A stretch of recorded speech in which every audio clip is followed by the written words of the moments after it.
Hello students, this is Gurvinder Singh from A. Xavier's International School Chika. Today I am going to explain you chapter number 9 of class plus 1 commerce, which is journal. So what is journal? What are its characteristics? We will know in this video. So first of all we need to know is what is journal. So a journal is a record of financial transaction in order by date. Traditionally, a journal has been defined as the book of original entry. So journal को book of original entry कहा जाता है। सबसे पहले हमें ये जानना ज़रूरी है कि बुक ऑफ ओरिजिनल एंट्री क्या होती है। इससे पहले हम क्या कर चुके हैं कि सोर्स डॉक्यूमेंट्स क्या होते हैं, वाउचर्स क्या होते हैं, इन सभी चीज़ों के बारे में हम जान चुके हैं। अब यहाँ पे बुक ऑफ ओरिजिनल एंट्री क्या है।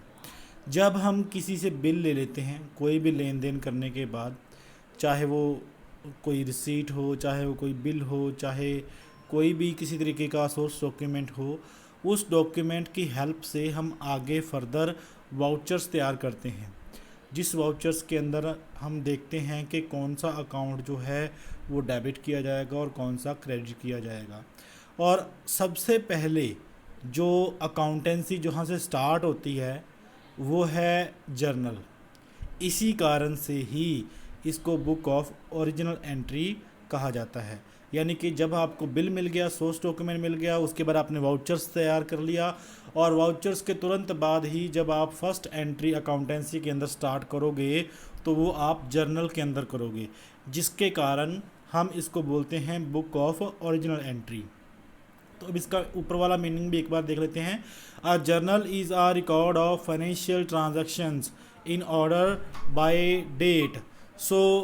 जर्नल क्या है? रिकॉर्ड ऑफ फाइनेंशियल ट्रांजैक्शंस है। किस ऑर्डर से? जिस ऑर्डर से हम कोई भी ट्रांजैक्शन करते जा रहे हैं, date by date, time by time. By date हम जर्नल के अंदर रिकॉर्डिंग करते हैं। क्रोनोलॉजिकल ऑर्डर भी इसको हम बोलते हैं हमेशा। नेक्स्ट हम देख लेते हैं characteristics of journal. It is a book of original entry. ये हम पहले से डिस्कस कर चुके हैं। इसका पहला कैरेक्टरिस्टिक यही है, journal is a book of first entry और original entry. This is an important characteristic of journal. तो ये ही एक इम्पोर्टेंट कैरेक्टरिस्टिक है इसका कि इसके अंदर फर्स्ट टाइम जो एंट्री है वो की जाती है जर्नल के अंदर। दूसरा है क्रोनोलॉजिकल ऑर्डर। क्रोनोलॉजिकल ऑर्डर क्या होता है कि भाई जिस तरीके से आप कोई भी लेन देन करते जा रहे हो, जैसे आज आपने 7 मार्च को कोई भी लेन देन किया, या 21 मई को कोई भी लेन देन किया, 22 मई को कोई भी लेन देन किया, तो उसी तरीके से ही आप उसको जर्नल के अंदर रिकॉर्ड करोगे। यानी क्रोनोलॉजिकल ऑर्डर के अंदर ही आप उसको रिकॉर्ड करोगे, डेट वाइज ही आप उसको रिकॉर्ड करोगे।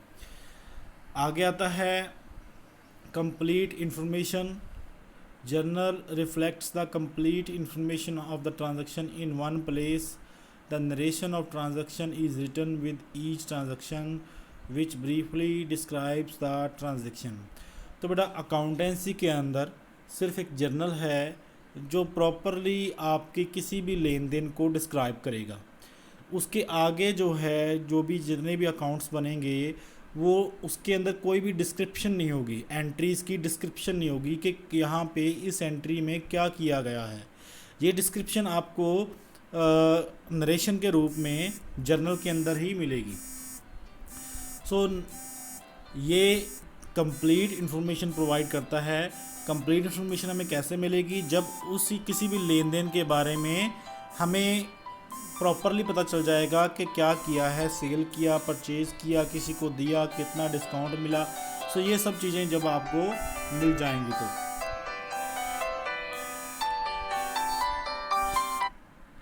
तो नेक्स्ट हमारे पास है स्टैंडर्ड रूल्स। जो भी जर्नल करेंगे, हम जर्नल की एंट्रीज़ करेंगे, वो स्टैंडर्ड रूल्स हैं, उसके उसी रूल्स के मुताबिक ही हम जर्नल एंट्री कर सकते हैं। और या दूसरे तरीके से कह सकते हैं कि ये साइंस के रूल्स ही इसके अंदर अप्लाई होंगे। मतलब कि अगर जो रूल्स हमने बना दिए हैं डिफरेंट अकाउंट्स के, उनके अलावा आप किसी भी तरीके से जर्नल के अंदर एंट्री नहीं कर सकते हो, आपको रूल्स फॉलो करने पड़ेंगे। वो स्टैंडर्ड रूल्स हैं और ये स्टैंडर्ड रूल्स वर्ल्ड वाइड एक ही हैं, मतलब पूरी दुनिया में एक ही रूल हैं जिनके अकॉर्डिंग जर्नल एंट्रीज़ की जाती हैं। इसके अंदर एक अकाउंट को डेबिट किया जाता है और एक अकाउंट को क्रेडिट किया जाता है। डेबिट और क्रेडिट ये जो चीज़ें हैं ये बार बार आपके अकाउंटेंसी के अंदर आपको देखने को मिलेंगी। इसी वजह से आपको ये बता देता हूँ कि डेबिट या क्रेडिट होता क्या है एक्चुअल में। डेबिट जो होता है, कभी भी आप देखा होगा बैंक से कभी आपको मैसेज आया हो आपके पापा के फ़ोन नंबर पे, your account has been debited with this amount, your account has been credited with this amount.